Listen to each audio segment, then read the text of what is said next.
జయ జయ జయ జయ జయ శ్రీ హనుమా, జయ జయ జయ జయ ప్రభుదయ గనుమా. మీరు సౌందర్యము అన్న మాటలో ఒక విషయాన్ని గమనించాలి. భౌతికంగా మీరు ఎంత అందాన్ని తీసుకురండి, ఎంత మంచి భవనాన్ని నిర్మాణం చేయండి, అది ఆ అందం నిర్జీవమైనటువంటి అందం, అది కృతకంగా తెచ్చినటువంటి అందం. తనంత తానుగా శోభస్కరమైన అందం ఏది అంటే ప్రకృతిలో వచ్చేటటువంటి అందం ఏదో ఆ అందం మనిషిని పరమ సంతోషాన్ని పొందేటట్టు చేస్తుంది. ఆ అందం మనిషికి శాంతినిస్తుంది. ప్రకృతి సంబంధమైనటువంటి అందానికి ఉన్నటువంటి శోభ కృతకంగా ఒక భవన నిర్మాణం చేస్తే వచ్చేటటువంటి శోభ పూర్తిగా భిన్నంగా ఉంటాయి. అసలు సౌందర్యం ప్రకృతిపరం.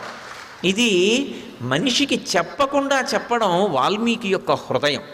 అసలు భారతదేశానికి ఉన్న గొప్పతనం ఏమిటంటే ఉండేటటువంటి ఇల్లు చిన్నది ఉంటుంది, చుట్టూ ఉండేటటువంటి ప్రకృతికి ఎక్కువ అవకాశం ఇస్తాడు. ఎందుచేతంటే ప్రకృతి చేత రెండు రకాలుగా పోషింపబడతాడు.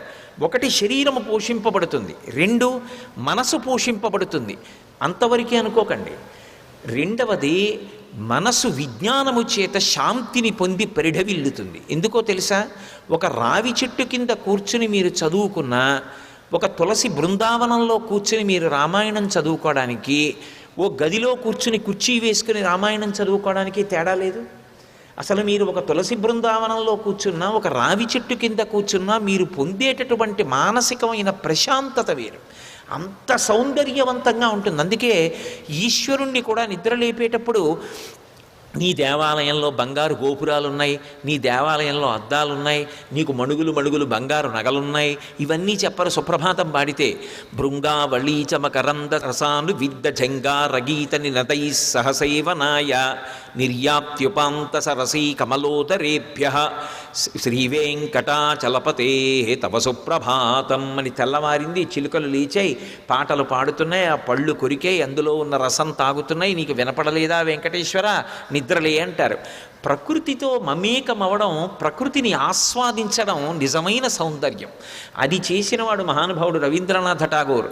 అందుకే సాహిత్యంలో నోబెల్ ప్రైజ్ తేగలిగాడు భారతదేశానికి. సరే, కాబట్టి సంతతాన్ వివిధై వృక్షై సర్వర్తు ఫలపుష్పితై ఉద్యానాని చ రమ్యాణి దదర్శ కపికుంజర. ఇవన్నీ కూడా చూసి ఆయన, మనమంటే మనుష్యులం, శరీరం ఉపాధి దీన్ని బట్టి స్వభావం ఒకటి ఉంటుంది. అక్కడ అన్ని చెట్లు కనపడ్డాయి, అన్ని చెట్లకి అన్ని కాయలు ఉన్నాయి, అన్ని పళ్ళు ఉన్నాయి. ఆయన యొక్క ఉపాధి వానర ఉపాధి. అన్ని కాయలు, అన్ని పళ్ళు, అన్ని తేనెపట్లు, అన్ని పక్షులు చూస్తే ఆయన ఏం చేయాలి?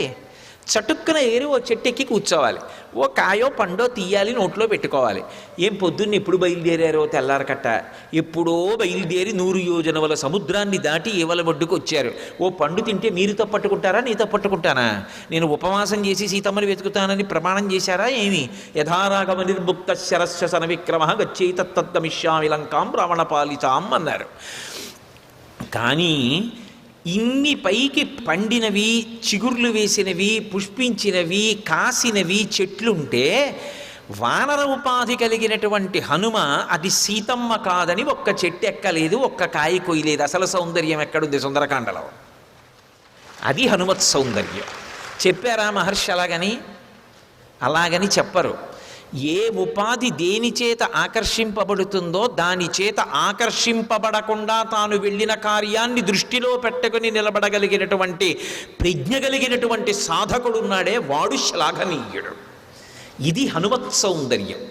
ఇది ఎక్కడ వాల్మీకి మహర్షి రచనలో ఉండే గొప్పతనం ఏమిటంటే కితాబులు ఇవ్వరు. చూశారా ఎంత గొప్ప పని చేశాడో అనరు. సుందరకాండ మీరు ఒక్క శ్లోకం చదివి కళ్ళు మూసుకుంటే హనుమ చెట్టు మీదకి ఎక్కువ కాయ తినకుండా ఎలా ఉండగలిగారు అని మీకు ఆశ్చర్యం వేసి, ఏమి హనుమత్ సౌందర్యం మహానుభావుడిదే. అందుకే ఆయన పాదాలు పట్టుకున్న, ఆయన పేరు చెప్పినా, ఇన్ని కీర్తించినా, స్తోత్రం చేసినా బుద్ధిర్బలం యశో ధైర్యం నిర్భయత్వ మరోగత అజాడ్యం వాక్పటత్వం చ హనుమత్ స్మరణాత్ భవేత్. ఆయన్ని స్మరించినంత మాత్రం చేత అన్ని గుణములు కలుగుతాయి. సర్వం శ్రీ ఉమామహేశ్వర పరబ్రహ్మార్పణమస్తు. స్వస్తి.